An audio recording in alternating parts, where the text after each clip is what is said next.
Welcome to the Her Story Circle podcast, the podcast that brings you the extraordinary tales of everyday women who are changing the world.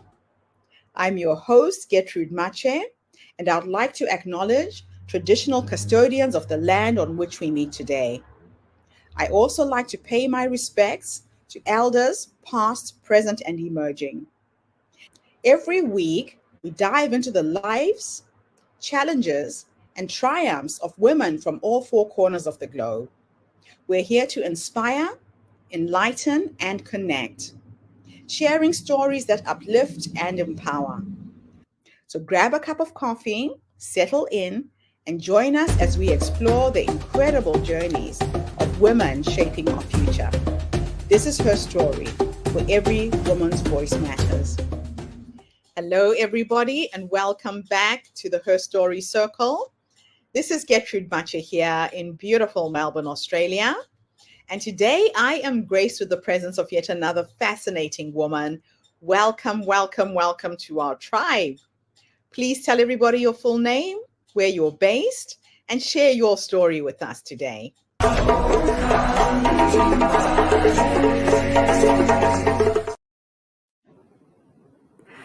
Thank you so much, Gertrude. So my name is Paula Fenwick, and I'm based here in Melbourne.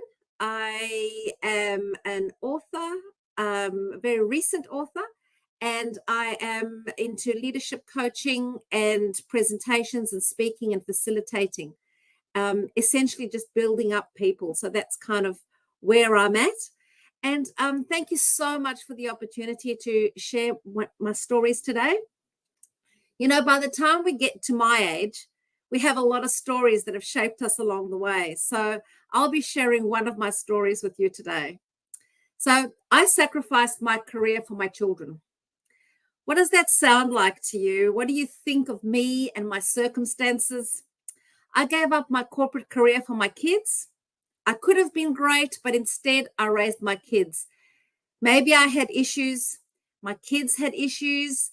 It sounds a bit like I was a victim of my circumstances, doesn't it?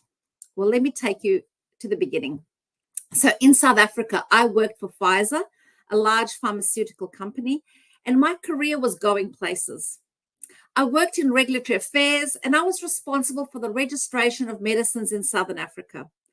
I was involved in a number of different areas, and I was also the managing director delegate. I played an active role in product launches, and I even trained in public relations to support a major launch that was actually both complex and controversial. Given my passion for humanitarian support, I was actually involved in a number of corporate philanthropy projects with Pfizer, including the Desmond Tutu Educational Trust. You know, I loved my job and I loved my career, and I set my sights on the top rung of the ladder I was climbing. My career was progressing, and I was the all-time workaholic and multitasker, but that's a story for another day. I was also actively involved in Rotary, an international service organization. It's played a really important role in my life. I have always been motivated by the innate need to make a difference in the lives of people. I think that growing up in South Africa with such inequality, especially when I grew up, defined my need to contribute to society in alignment with my heart and my values. And, you know, living in Africa, there's no shortage of projects to improve the lives of those in need. I've been a goal-driven from a young age. I actually started Rotary as a young 15-year-old. And when I got into my working career, I wanted to reach a management role before I had kids. So I worked hard and I reached my goal at the age of 26. Tick. I had my first child at 30, and that was also tick. And my second daughter 2.5 years later, tick. You know, by the end of the 90s, my life was rocking. I was achieving all my goals and in all areas of my life. You know, life was good. I had family, I had career, and of course, my passion for contribution and connection in society with Rotary. It was all happening for me. I then moved to Australia, and this big shift brought changes in my career. You know, it took me 9 months to get back to a management role. And once again, my focus turned to that enticing ladder that needed climbing. But within a few years, My girls were growing up and they were no longer babies. They were these beautiful, individual little sponges, and they were finding their place in the world. I came home from work one day and my girls were very excitedly telling me what their carer had said about a particular person. In that moment, I realized that a young 20-year-old was giving my children life skills, and they were not the values that I stood for or wanted to teach my children. It was a very, very distinct aha moment. Here I had these bubbling kids who think their friend is so cool, and all those mother instincts inside of me were screaming, no, this is not what I signed up for. I'm their mother, and I want them to grow up with love and kindness in their heart and not judgment. You know, I loved my career, but I loved my children even more. And I felt that it was important that I needed to be present, to be part of their life journey, and to nurture them as they explored their world and their individuality in it. You know, I decided there and then that I needed to start my own consulting business so that I could be mum while still earning at a living for a job that I loved. You know, I had to be true to my values and priorities in life, but most importantly, I had to be true to my heart. Now, if I tell you I changed my career so that I could be present with my children, now what does that sound like to you now? What do you think of me and my circumstances now? It might sound like I value my children's development. I'm a supportive mum. Actually, I'm also entrepreneurial because I adapted to my family circumstances and started a new business so that I could be both mum and engaged in my career. This sounds very different from I sacrificed my career for my children, and it's actually all about mindset. A couple of years later, through a whole different set of circumstances and a life-changing divorce, my mindset changed.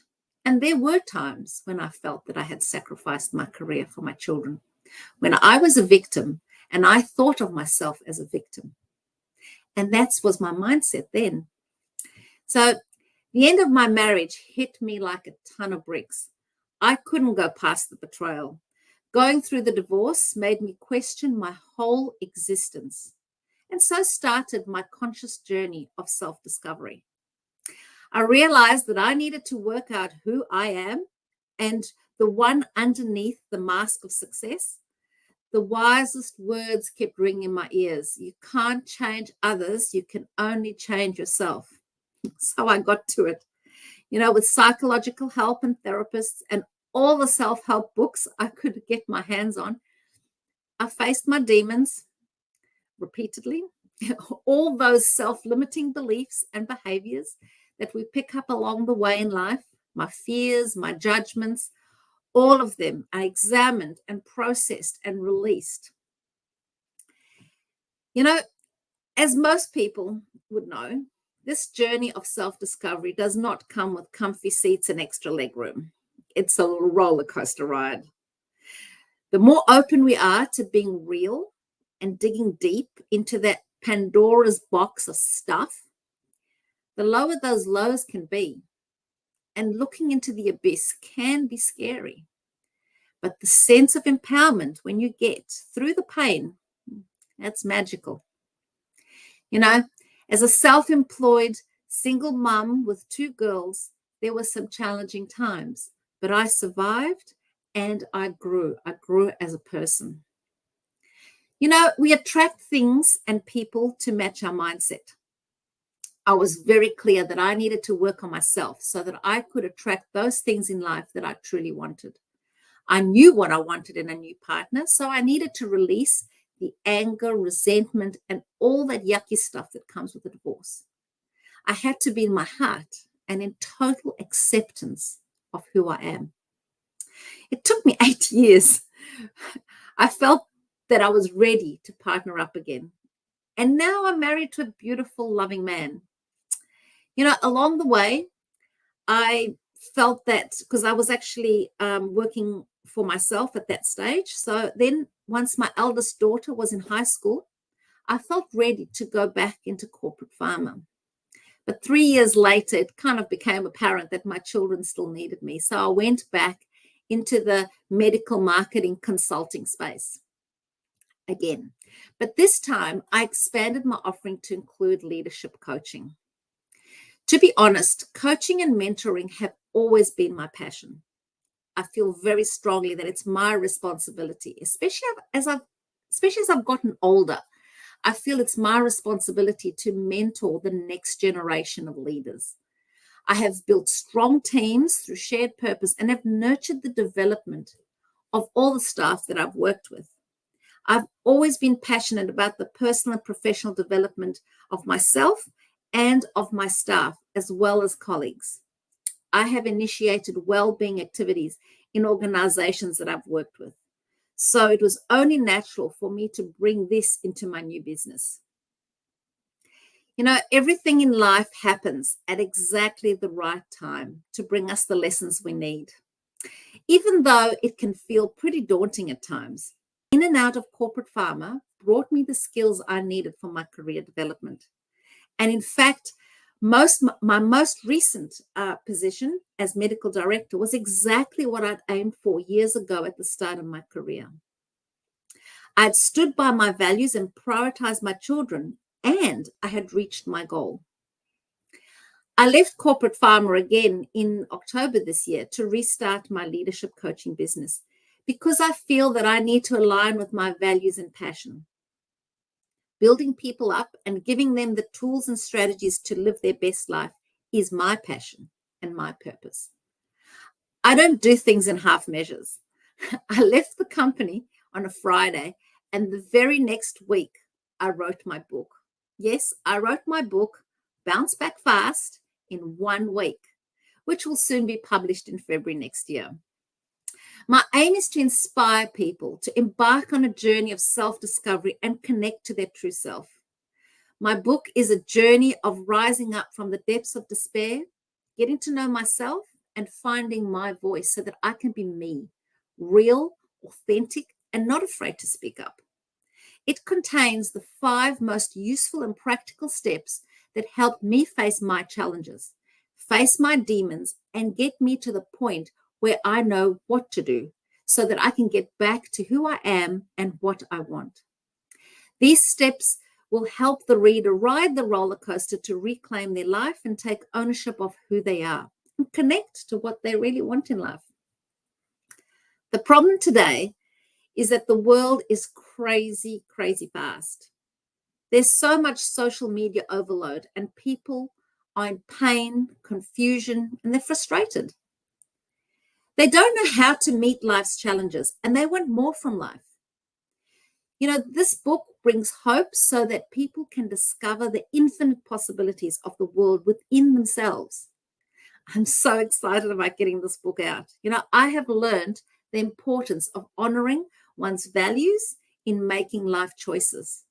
I know that connecting to the heart is the best way to basically live a fulfilled life. I have found that mindfulness, journaling, and reflection are the best tools to connect to our heart so that we can take ownership of who we are. Our sense of freedom and fulfillment comes from knowing who we are, you know, knowing our heart. So it is time. It is time for me to stand up and speak up. I have over 50 years of life lessons, and I have been present throughout my journey, and now is the time to share my lessons. This is my contribution, and this is my path. You know, Gertrude, I'm in awe of your path and how you created her story. This is the time for us as women to find our individual and collective strength and voice. This is the time for us to help other women share their stories. There are a lot of stories out there, and there are a lot of lessons that can be shared. And I feel that this is the time.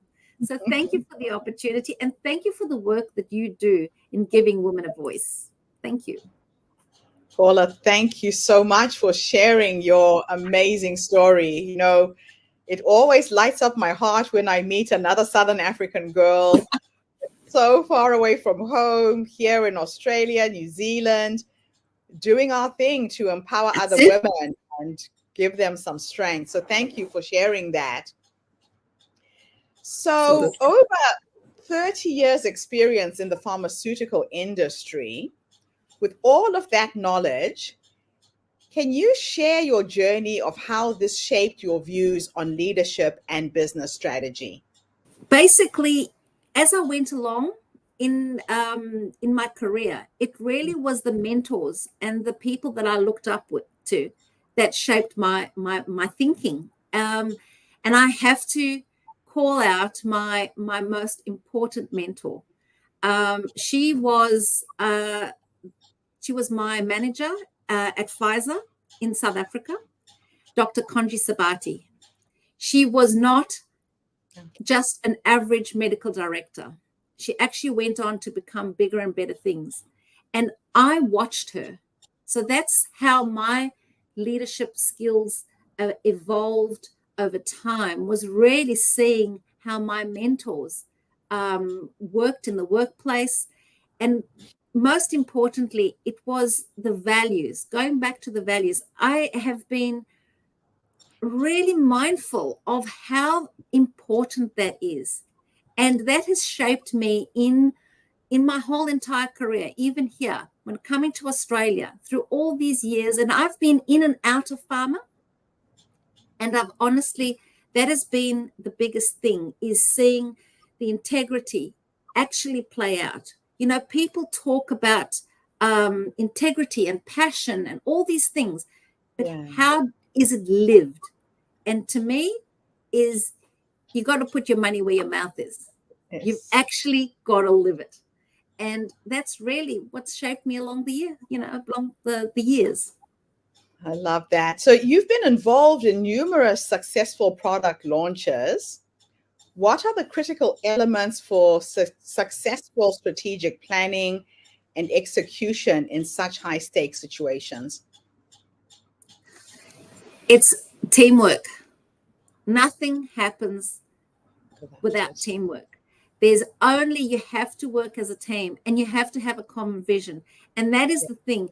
When you know that you're all going for the same goal, when you all have the same ideas of how this is going to pan out, when there starts to be frictions and territorial or my way is better than your way, that doesn't work. Yeah. When you are on the same page, when you're on the same team and you've got a shared goal, that's what works. We had a really, really difficult launch in South Africa, and the teamwork was exceptional. And we actually did incredibly well with that launch. And it didn't matter who you were in the organization, the CEO, right down to the people who were working out the logistics of shipment. It didn't matter who it was. Everybody was aligned, and everybody knew that they just had to make it count. And that was it. And that's what made it incredibly successful. And that is what made every single launch successful. And it just takes one person to bring the whole team together, to really inspire that team to work hard and to be one. That's it. I love it. So given your background in mental health initiatives and crisis counseling, how do you integrate well-being practices into the corporate environment? I've been doing little bits and pieces for some time now. And I feel that mindfulness is a big thing. Yeah. And I don't know, mindfulness has only become a buzzword or acceptable in the workplace more recently, say in the last 10, 15 years. Yes. But before that, it's amazing what activities you can do to bring mindfulness in. It's amazing what activities you can do to bring creativity in. Yeah. I once did a session on, there's the raisin thing. So you take 5 minutes to eat a raisin. That's just bringing mindfulness in a very practical sense and talking people through it. So that's how I've incorporated it over the years, and little activities. And I'm not a fan of people coming in and doing the motivational workshop, this, then the next thing. We've got to have that annual workshop. We're going to do it. We're going to tick that box maybe at the annual meeting or something like that. And then nothing. So for me, it's actually the importance of doing it throughout the year. Just little bits by little bit, just reinforcing. Yes. And some things are actually, how can I put it? Some things are obvious and some things just contribute to the whole. Yeah. They contribute to the teamwork, they contribute to the bonding, they contribute to the getting to know people. We're talking about, I have done some crazy, silly little things like people decorating cupcakes for their colleagues. Mm-hmm. But it wasn't about the cupcake. No. It wasn't about decorating. It was putting themselves in the other person's shoes, thinking outside of themselves. Yes. Those kind of things. So can you discuss your involvement in youth education and mentoring and why you think it's critical for young people to have access to these resources? So my involvement really started when my kids were in primary school. Mm-hmm. And I was part of the scientists in the school program with CSIRO. Okay. And it might actually have even started before that with my own kids. Right. I was just so fascinated by these, I called them these little sponges because I was just so fascinated by how they learned and how they picked up everything. And that's why I felt it was so important, not to just give them knowledge, but to also give them skills and life skills. And that's where the mentoring comes in. So I've done a fair amount in that. The other thing is I've been involved in an organization called the Kickstart Project that takes children from slum area in Kibera in Nairobi and gives them a full scholarship. And then, so part of that is, it's very easy. You can, put the money into them and that's it. You're doing your thing. You've ticked the box. You're sending them to high school. That's all good. But if that program, the reason why that program is amazing is that there's a team, but there's 2 amazing people in Nairobi that actually are the mentors for those children. Right. So being that, you need that. You can't just send the kids to school. You've got to be there for them and you've got to guide them. And that's the important bit. So I've been involved in a couple of different projects like that, and also through Rotary. I've done things through Rotary as well. We'll come to Rotary in a minute. My passion. So growing up in Africa and being involved in this humanitarian work, I'm a Rotarian as well. I know the work that they've done globally. How have these experiences influenced your professional and personal life? I would say that service above self. It doesn't matter what you're doing, whether it's in your workplace, whether it's in Rotary, whether it's in a project that you do, whether it's at home. If you have a mindset of service, that really gives you the opportunity to really be who you need to be and to be that for others. To build others will actually bring, well, for me, it actually brings such fulfillment. But that's service above self. I think that's where Rotary got me when I was young. So I was an interactor, and that, I think that's where I got. And then the other thing is, I truly believe that a leader is in service. Mm-hmm. So a leader can only lead well if they're in service, if they're thinking outside of themselves. So this thing about service above self has actually played out in my life. And that is something that I encourage in others. So when I'm doing any coaching within the organizations, that's the bit that I bring in. I love that. Think about your career will automatically, go where you want it to go if you actually start thinking of service. I love that. So your workbook, Resilience for Life, is the cornerstone of your coaching practice. Can you share some insights from the book that have been particularly impactful for your clients? Mindfulness is probably the biggest thing out of that. And that's also what's made it into the book. So it's quite interesting. So Resilience for Life was a workbook that I wrote 10 years ago exactly.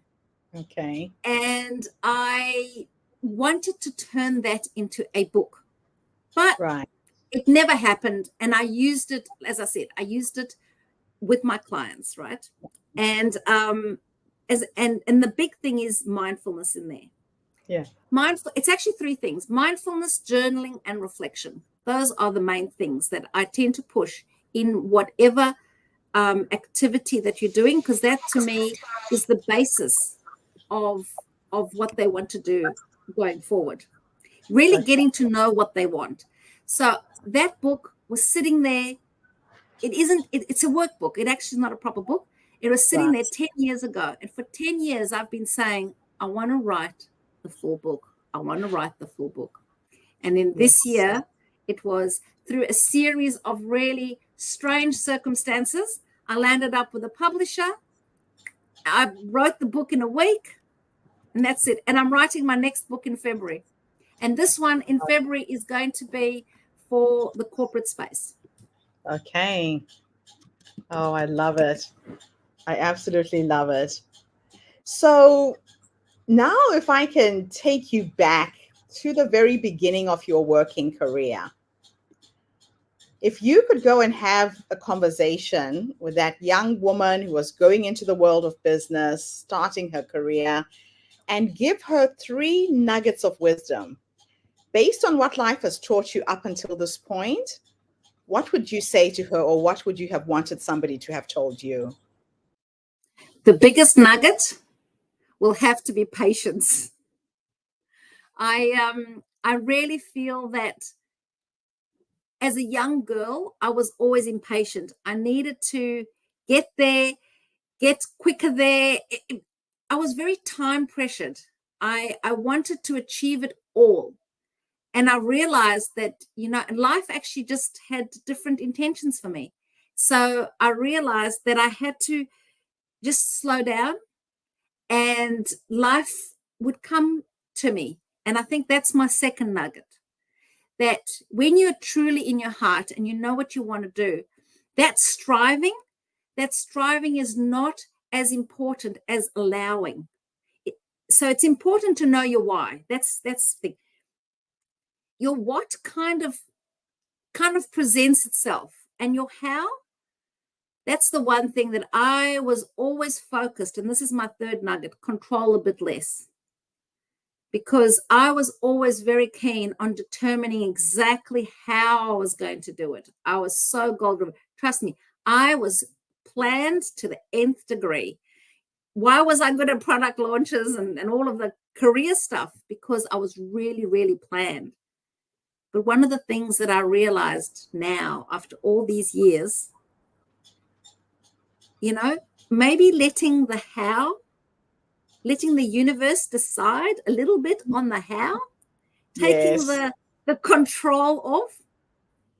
That's kind of what that's something that I've learned. So just letting it be, and actually once I've done that, I've actually noticed that some of the how is way better than what I had imagined. Yes. Yeah, that control piece does trip a lot of people up.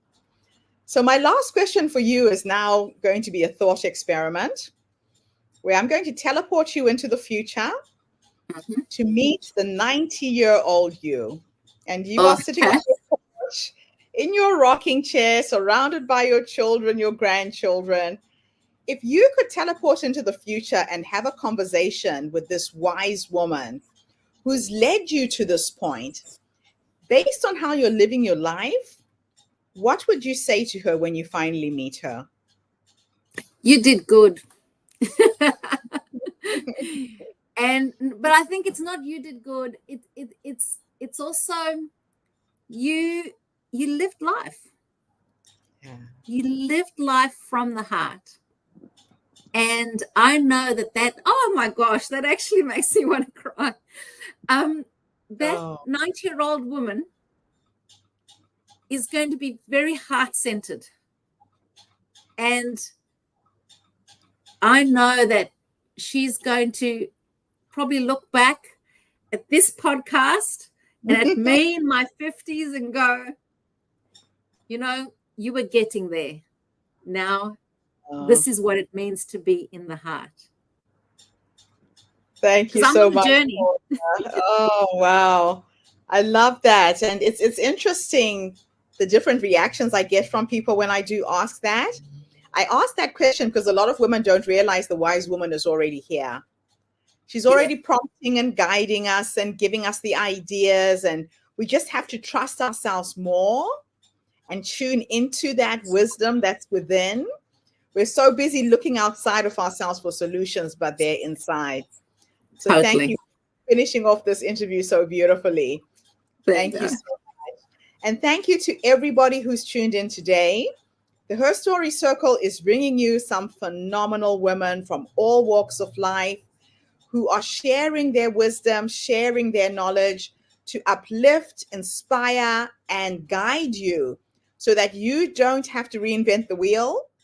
You don't have to do things from scratch. Look at what others have done and see if you can emulate them, see if you can do it better than them. Paula, how can people get hold of you? You can get me on my email, paula@paulafenwick.com. So PaulaFenwick.com. Fantastic. Thanks so much, Paula. And thanks to everybody who's tuned in. I'll be back again tomorrow with yet another amazing guest. In the meantime, have a fantastic day, morning, or evening, wherever you are in the world, and bye for now. Thank you for tuning into the Her Story Circle podcast. I hope today's story has inspired you to believe in the power of our stories and the difference you can make in the world when you use your voice. I'm Gertrude Mache, and it's been an honor to share this space with you, where voices from all walks of life come together to weave a rich tapestry of diverse perspectives. Don't forget to subscribe, rate, and review our podcast to help us share these stories with more listeners. Follow us on social media by looking for the Her Story Circle podcast for more updates. And join us tomorrow for another episode filled with courage, resilience, and empowerment. Remember, your story matters, and together we're building a stronger, more inclusive world. Until next time, keep making her story.